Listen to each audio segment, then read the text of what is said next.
Hello, English learners. Welcome back to another great lesson here with English Pod. My name is Marco. And I'm Erica. And today we're bringing you an upper intermediate lesson. A special lesson about the new president. Right. It's been a hot topic in the U.S. The new president-elect, President Obama. Yes. So today we're bringing you something that you might see at his inaugural address. That's true. So, Marco, can you explain this word, inaugural address? The inaugural address is the first speech the president gives at the ceremony when he is officially president. Okay. All right. So Right. It's his first presidential speech. Exactly. Great. So let's take a look at some other words that we're going to find in the dialogue today in Vocabulary Preview. Vocabulary Preview. All right, on Vocabulary Preview today, we have two words. The first one is swear in. Swear in. Swear in. Swear in. We'll see this word in its past tense in the dialogue, right? Sworn in. Sworn in. So it means... So to swear someone in is to officially give that person a very important position, Right. usually in government. Yeah.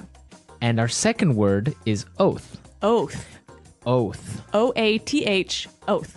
An oath goes hand in hand with swear in, right? That's right. When you swear someone in, they make an oath. A promise, right? A promise. An official promise to carry out the duties of that job. Right, so they promise that they will do their job. Okay, great. So now let's listen to our dialogue for a first time. Where are we? Well, we're actually watching a news reporter on TV. She's in Washington, and she's going to tell us all about what's happening. Great, so let's listen.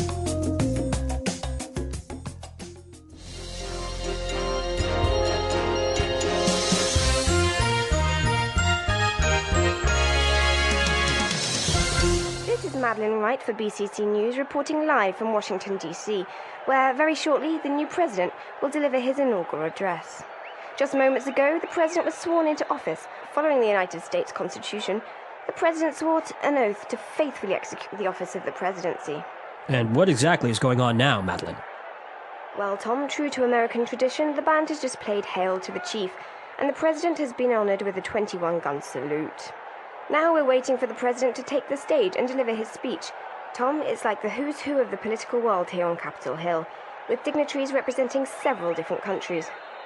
What's the mood on the ground like, Madeline? In a word, the mood here is electric. The excitement in the air is palpable. I've never seen a larger crowd here on Capitol Hill. The audience is shouting, crying, and embracing each other.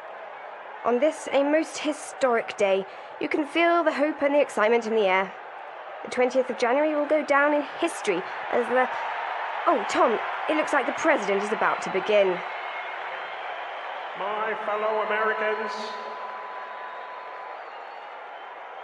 I stand before you today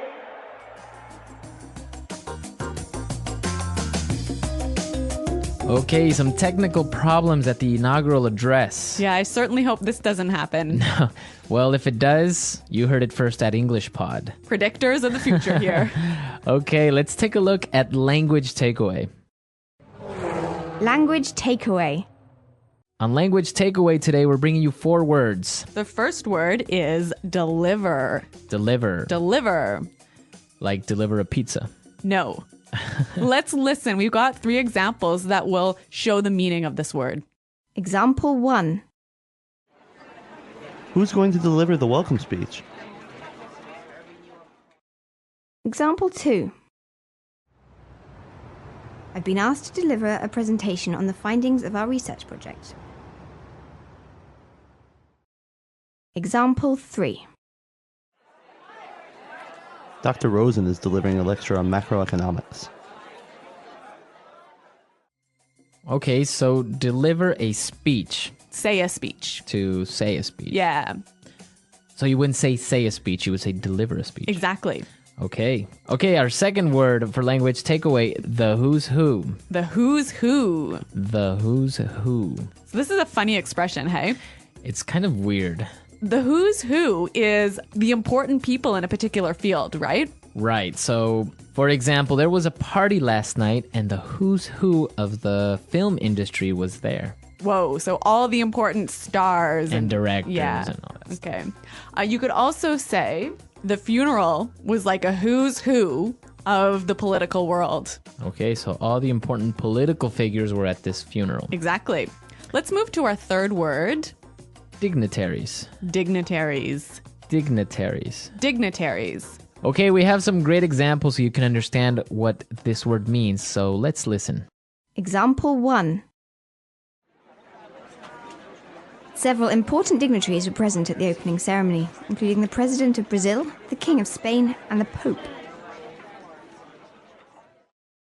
Example 2.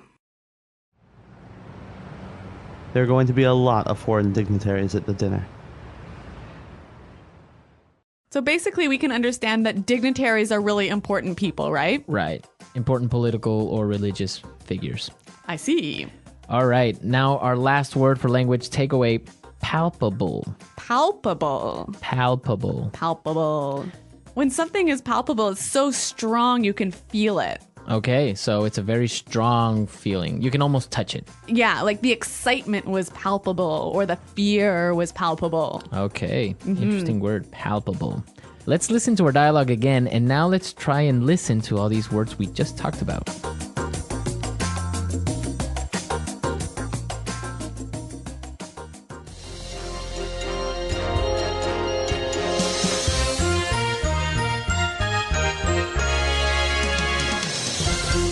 Madeline Wright for BCC News, reporting live from Washington, D.C., where very shortly the new president will deliver his inaugural address. Just moments ago, the president was sworn into office. Following the United States Constitution, the president swore an oath to faithfully execute the office of the presidency. And what exactly is going on now, Madeline? Well, Tom, true to American tradition, the band has just played Hail to the Chief, and the president has been honored with a 21-gun salute. Now we're waiting for the president to take the stage and deliver his speech. Tom, it's like the who's who of the political world here on Capitol Hill, with dignitaries representing several different countries. What's the mood on the ground like, Madeline? In a word, the mood here is electric. The excitement in the air is palpable. I've never seen a larger crowd here on Capitol Hill. The audience is shouting, crying, and embracing each other. On this, a most historic day, you can feel the hope and the excitement in the air. The 20th of January will go down in history as the... Oh, Tom, it looks like the president is about to begin. My fellow Americans, I stand before you today. Okay, so if you noticed in our dialogue, we have some really interesting phrases there. Yes. So I think it's time for us to take a look at Fluency Builder. Fluency Builder.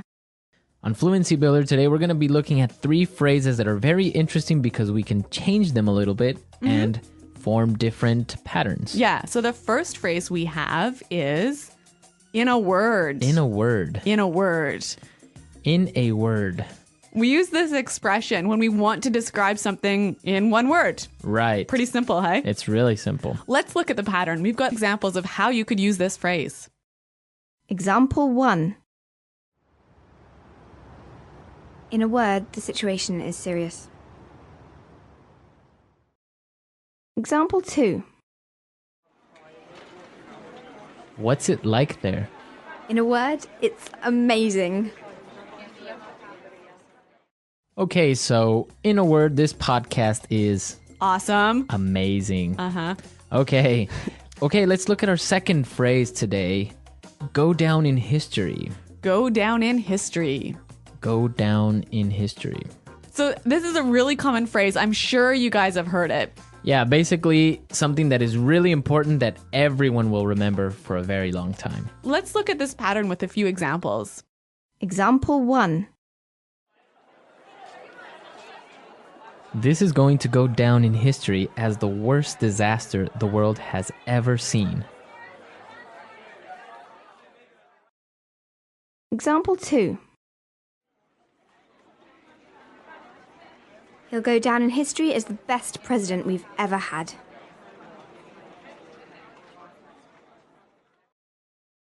Example 3.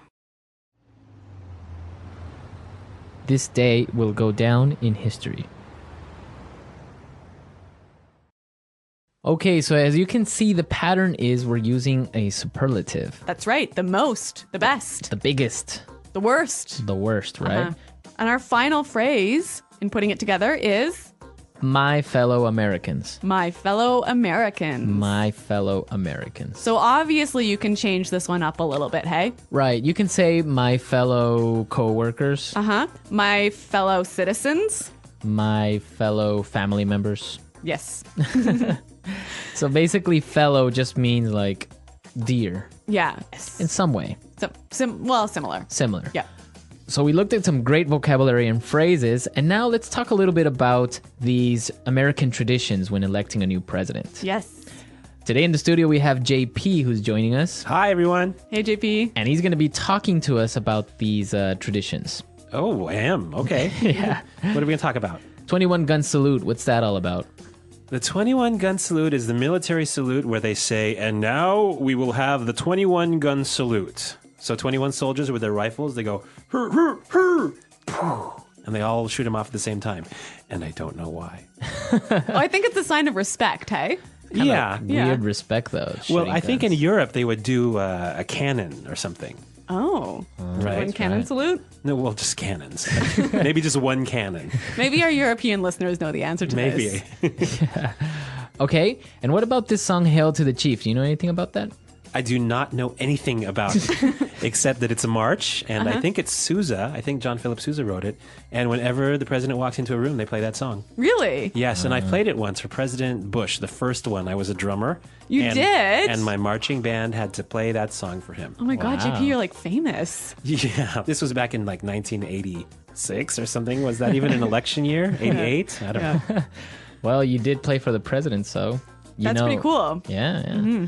So, JP, do you have any other sort of traditional things that happen when the president becomes the president?